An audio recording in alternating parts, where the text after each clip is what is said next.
with those two trades that went on today, you are a Boston Celtics guy. This is your team. How do you feel about this trade, and what do you think that it would do for you guys? I love the trades, mainly because we're already handicapped into having to do the trades. If I had just, the money aside, you got new ownership, they're going to move these guys. They don't want to be in the luxury tax. They're still in the luxury tax, right? So if you're not aware, NBA people, there's tiers to, how much money you're going to pay, in terms of just not just your salaries, but taking additional hits financially. You can't just stack up with the most expensive players, right? So you have your limit of how much money the NBA is going to allow you to spend before you get taxed. Once you hit that tax number, after that, there's two aprons where it's like, all right, you're getting set luxury tax, and then there's you went so far over, there's an apron, and then there's you went so far over, there's a second apron, right? So the Celtics were way in the red. They're at the highest level. This gets them out of the second apron. So we knew already that they were going to get rid of Porzingis. We knew Jrue Holiday was going to be gone. I think it's a downgrade in the defensive side of the ball, right?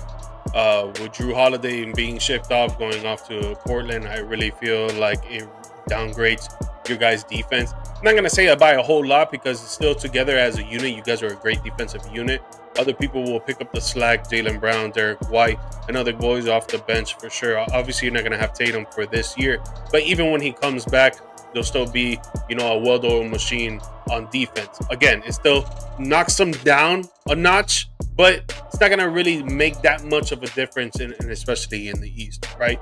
KP being gone too, I think that's another defensive knock because you bring in Georges Niang. You don't really think that he's going to play defense like that. He's more of an offensive player or role player that can do what he needs to do out there on the floor. He can facilitate a little bit.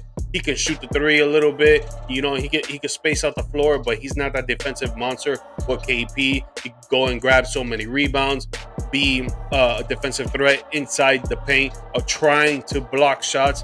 Yeah, he wasn't doing it all the time, but still his presence shown that players that will try to go in and try to make a layup or dunk, they'll hesitate because they see KP inside the paint. With Georges Niang, it's not going to really be like that. So I think when it comes to the defense side of it, yes, you guys have downgraded, but it's not going to really affect you.